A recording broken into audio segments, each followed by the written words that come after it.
We're back online now, thank you. Could you just pick up on that point about faith schools I raised?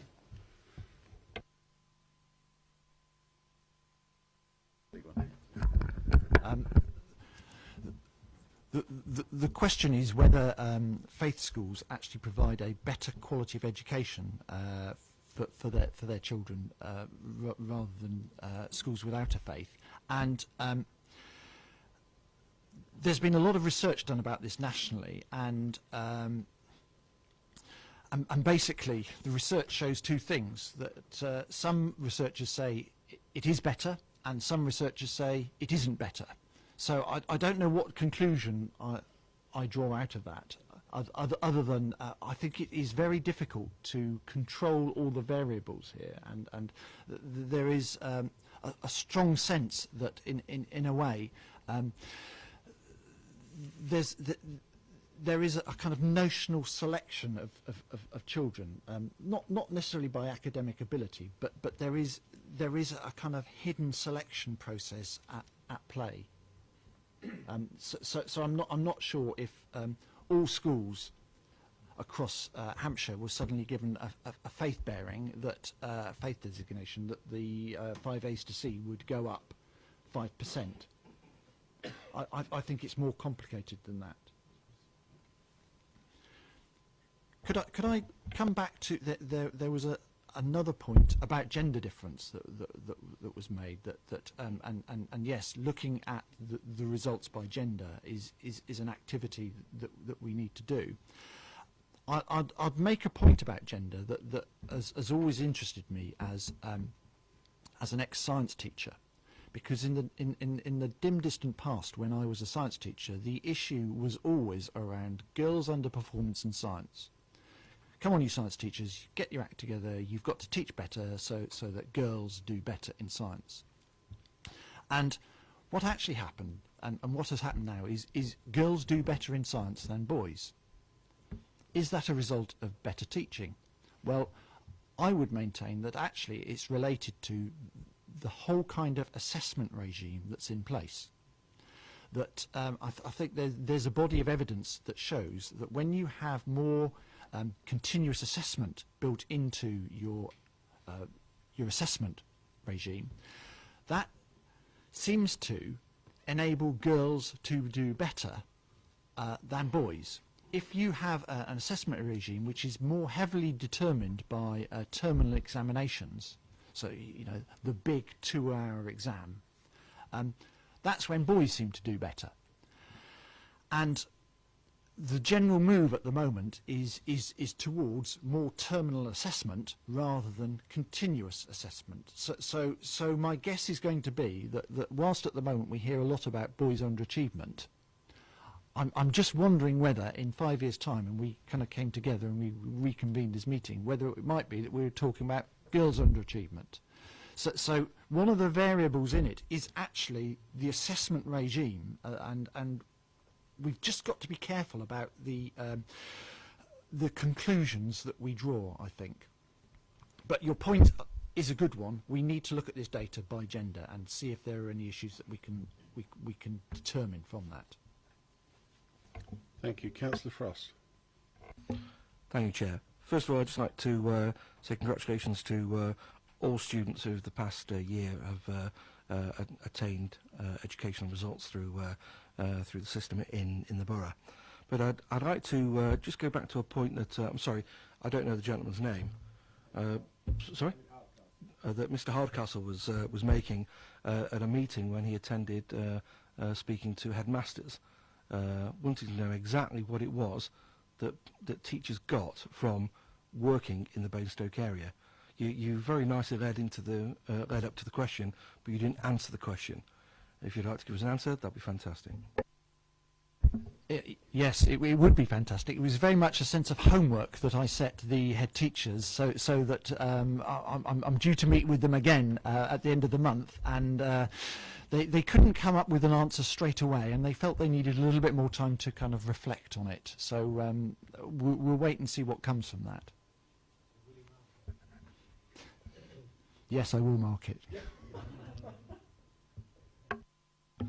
Thank you, Chair. Is it possible you can feed that back to us? Yes, I'm very happy to do so. I think the mood that was coming from a lot of heads was they were very keen to engage with the borough around the whole things that can be done to really improve recruitment within schools in the town, and I'm sure from the meeting, or I say I'm sure, I would hope that from the meeting that I'm going to have with them at the end of the month, one of the actions is that they would like to meet with representatives of the council to look at what it is we can all kind of do together that can really help support recruitment of teachers in the town. Thank you. Councillor Smith. I'll pick up on the recruitment point now. Earlier we talked about that whole point about bringing in NQT, newly qualified teachers. One of the other things you raised was the lack of middle leaders, or the difficulty in applying those. Surely that's one of the most attractive opportunities to a newly qualified teacher, is to go somewhere where their opportunities for promotion are relatively open. If there's a need to see those middle leaders and improve that, then surely, when going back to what Councillor Keating mentioned before about the development of staff that you have in any business, having those opportunities and having that development potential and opportunities for them there would be one of the attractive things to coming and working in Basingstoke. I'd like to pick up one of the other items we talked about earlier, which was housing. Now, Basingstoke's not more expensive than the rest of Hampshire, and yet the rest of Hampshire is doing well. I imagine we're not more expensive than the rest of the south of England, where a lot of the south of England is doing well. And I think that's one of the concerns that I have, is that it's quite right, and it's definitely a potential barrier, but I don't think there is a quick fix necessarily with housing that we can look at. So we have to be looking at some alternatives, and I think it can be a bit easy sometimes to say it's too expensive in Basingstoke to be attractive to qualified teachers, newly qualified teachers, or teachers as a whole. So is that a problem you're finding across the rest of the county? I think what we found is that there are hot spots in a way in terms of difficulties for recruitment, and certainly in North Hampshire, so the area around Fleet and Farnborough, that would be one hot spot. Basingstoke town would appear to be another hot spot.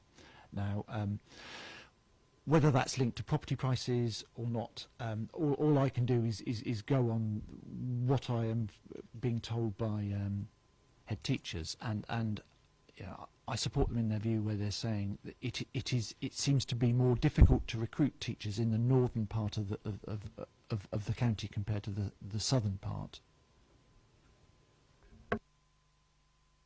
Councillor Byrne. Just to build on Councillor Smith's point, I suspect housing in Basingstoke may be a complete red herring, Mr. Chair. All the teachers that I know that live in Basingstoke work in Fleet, Aldershot, Winchester and Alton. Because my experience is that teachers don't want to live where they work.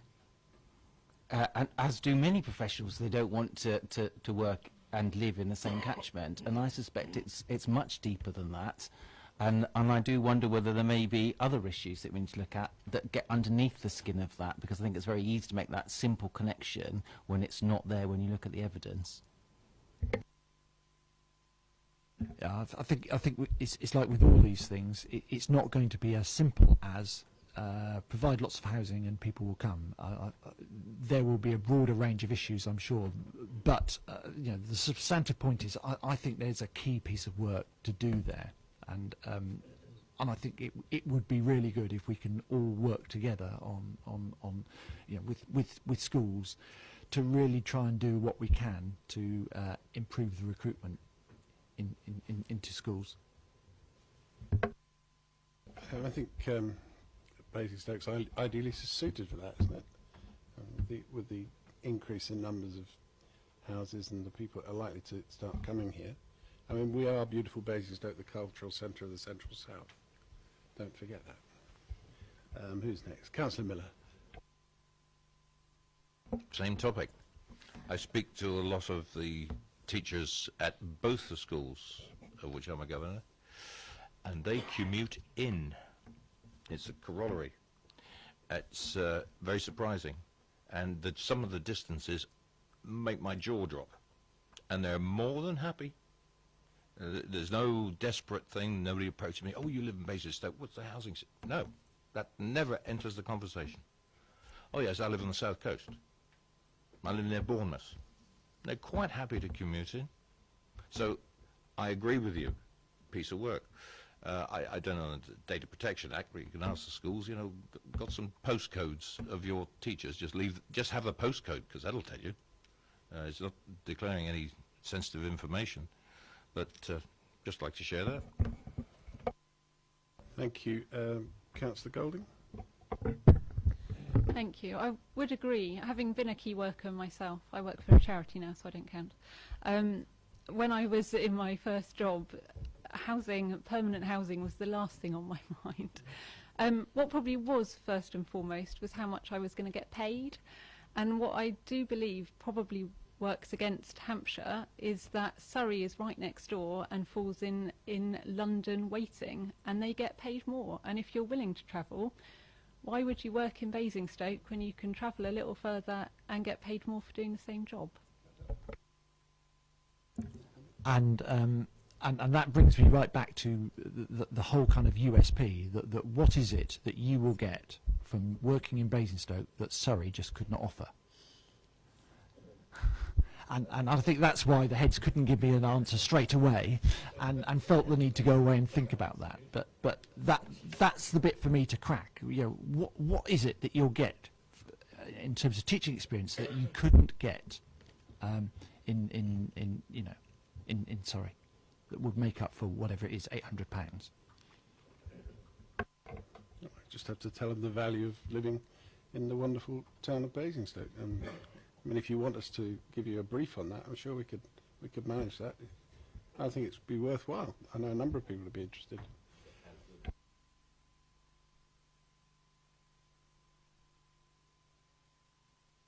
Are there any more questions for our guests? I've got one more. Oh, sorry, Councillor Smith. Thank you, Chair. You've been particularly indulgent with me this evening. I appreciate it. We talked about the number of schools. We talked about the size of the schools. I had the benefit of going to a school of 1,600 and 2,000 if you include the sixth form, which meant that I suspect you didn't have one of the problems that we seem to be experiencing here in Basingstoke, which is the lack of specialist teachers, because obviously that's, I suspect, much easier to cope with. When you have more teachers, you can get more specialists. One of the questions I was going to ask is whether A, what I've just said is correct, and B, which departments, or if there are any particular departments where we are finding a particular problem with lack of specialist teachers. Is it a lack of, I mean, I know nationally we see problems with lack of maths and lack of science, but are there any in particular here in Basingstoke and Dean? I think what heads would report is that at the moment there's a lack of English teachers, which I think is the first time in the history of education I think we've ever got to a point where there is a lack of English teachers, lack of maths and lack of science. Those are the real kind of key crunch points. However, PE is in a surplus. There are lots of PE teachers who are kind of floating about who basically can't get jobs. And that is quite helpful, because a number of them have actually got a subsidiary subject which is either, you know, generally maths or science. So there are a number of departments which have, you know, a number of science departments where PE teachers are teaching science. So it's not quite as bad as a total non-specialist teaching. These are people who've got a subsidiary subject.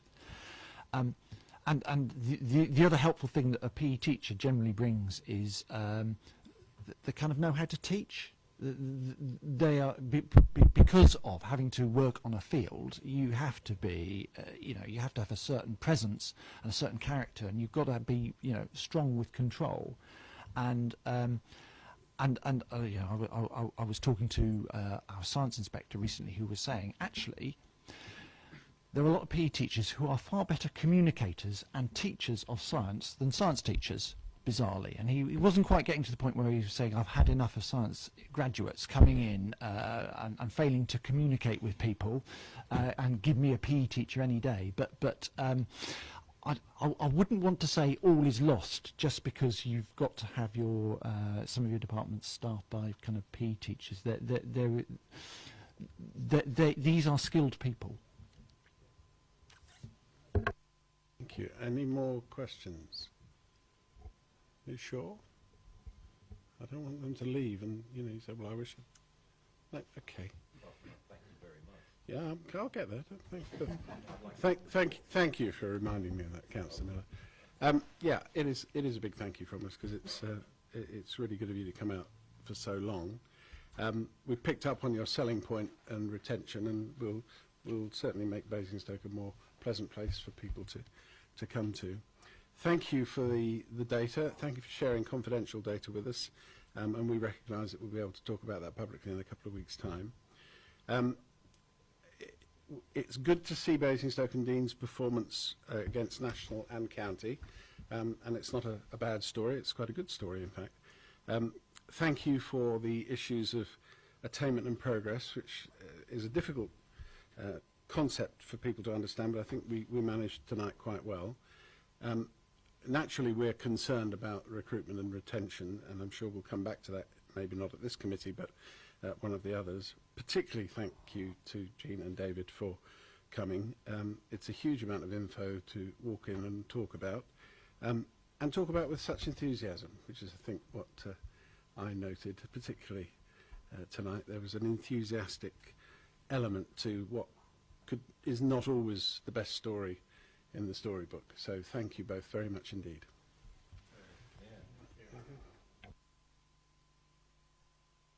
I'm going to say this. You're very welcome to stay for the rest of the meeting, but I suspect you may want to get on.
Sorry, Councillor Cousins, not attending to you, your very own needs.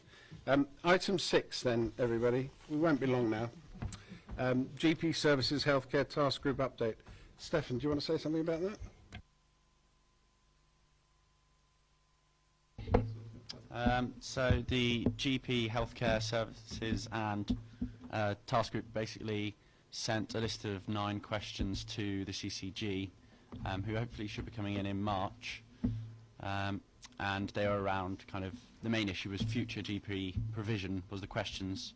They have been circulated to you through email, and if you have any extra ones you want us to send along, I'm sure that will be fine for us to attach before they attend the meeting in March. That's it really. That's all I have to say. And Councillor Pearson, if you would. Oh, and you can confirm you've seen that? I've certainly seen it. Good, okay. Thank you. Item 7, paper B, review of the work programme. Agreed, thank you. Sorry. Wait a bit longer.